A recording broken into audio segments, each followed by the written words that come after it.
Hi guys, Jill here, and I picked up a few items this week, nothing much, but I wanted to show you, so this mini haul, along with a few pointers.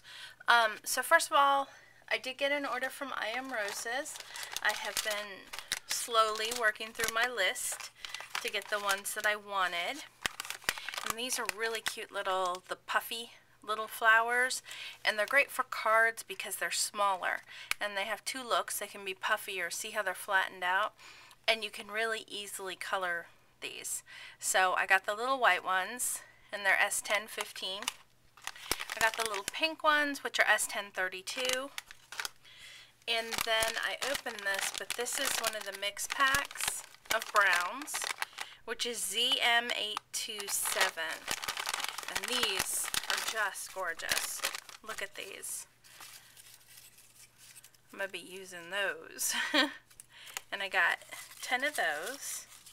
And, you know, they're different from time to time, so you might not get the exact same thing, is what I understand. I could be wrong, but I think they're different each time.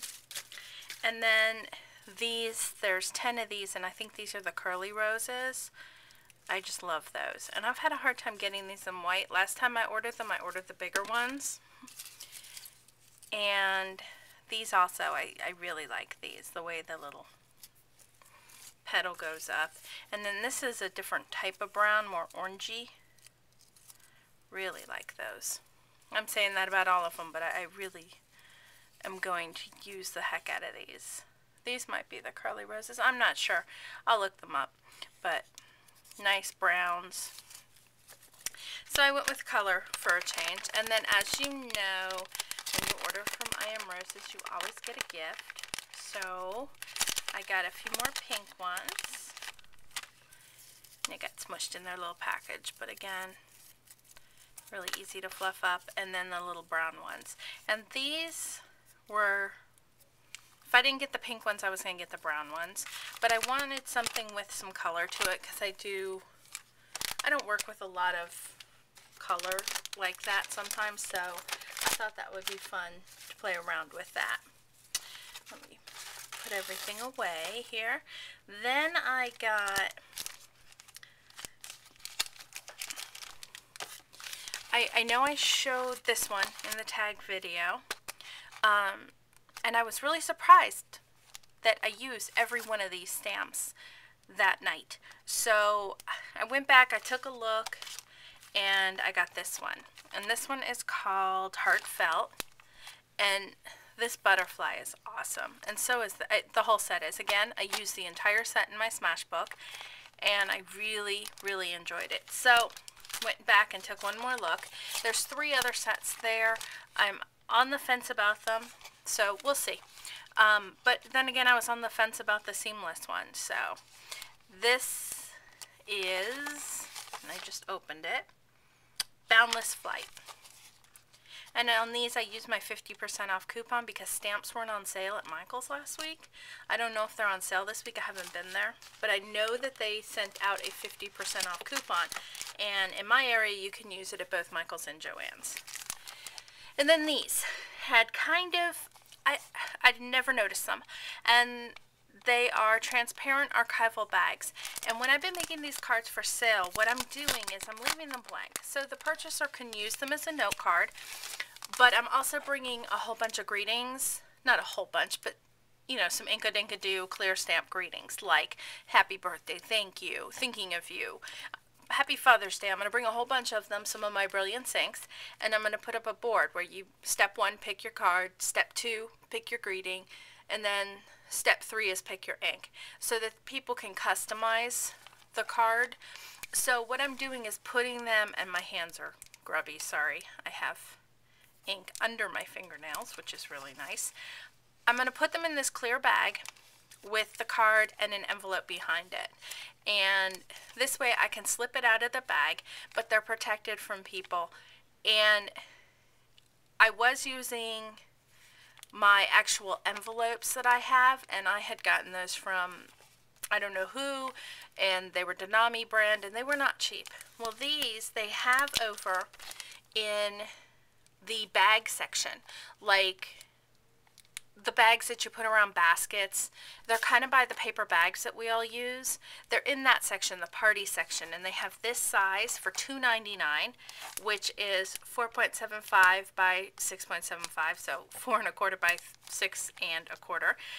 And then they have a bigger size, which I'll probably get some of for some of the ones that I am actually going to sell just as note sets.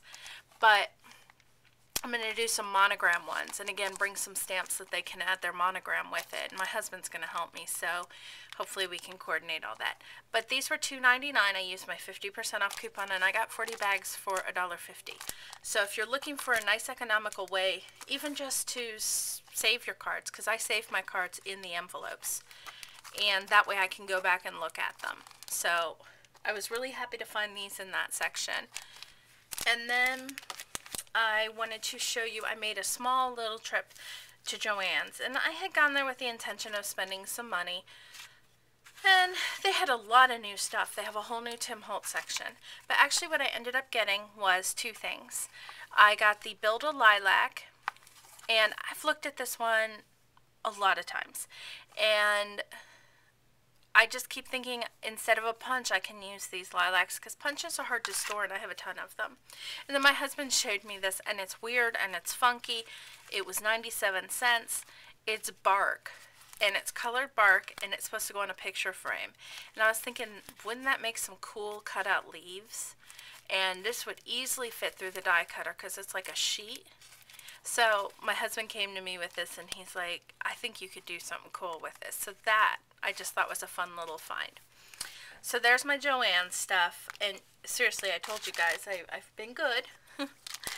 And I wanted to show you what I ended up doing with that vent cover that I showed you. I cut it each one into 3 pieces. I don't know why I thought it was a different size. I know I told you it's almost 5 inches, but it was 15 inches, 8 by 15. So I cut it into 3 parts, and this is how I put my nestabilities on it. And for now, I'm going to store them like this. I had been using the AOL tins. Remember how they used to send those out? So please, if anybody has those AOL tins that you're willing to part with, let me know. I'll trade you something for them, because I love the way they hold my nestabilities. Otherwise, I'm just going to have to go to regular CD cases. But for now, until I get that sorted out, I just put them in sheets. And like the circles, I couldn't fit too much else with them, but I'll just cut these down when it comes time. So these are in a Stampin' Up! Case, and it is uber heavy. But I finally got all of my nestabilities out of their original cases, off of that tape. I hate that tape. Okay.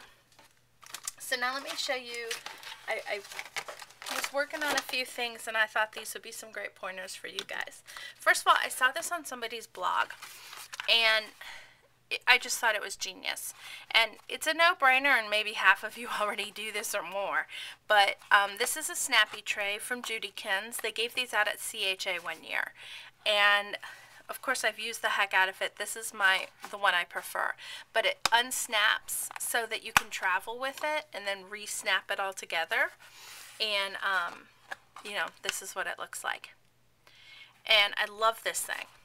And I also have the pink one, the Inkerbell's Tidy Tray. And this one has seen a lot of use too. But I use both of them. But as you can see, I used this one in my last video. So another great use for it is when you're punching, because these punches are a mess. And I know a lot of people don't use them because of the mess. But if you just punch over your tray, then you can just throw it out. And when I saw that pointer, I just thought it was great. And I've been doing that for a while, but I thought, gee, I should show everyone, just in case, because everyone thinks of things differently, and I didn't think to do it. So another thing I wanted to show you I'll show you my new die, just a few things. When I get a new die, I obviously want to see what's on it. So I will do a preliminary punch. And what I do is I use cereal boxes, and I save those, and all the boxes in my kitchen actually. And sometimes I'll do die cuts and send them to Susan, and she can paint them, or sometimes I use my die cuts this way if I'm going to paint them. But I always make a template, so that way I know where on the die, and I make it the same size as the die, that particular image is. And then I'll use the extra little bits too, because again, it tells me what I have, and I have a Ziplocs that I keep these in.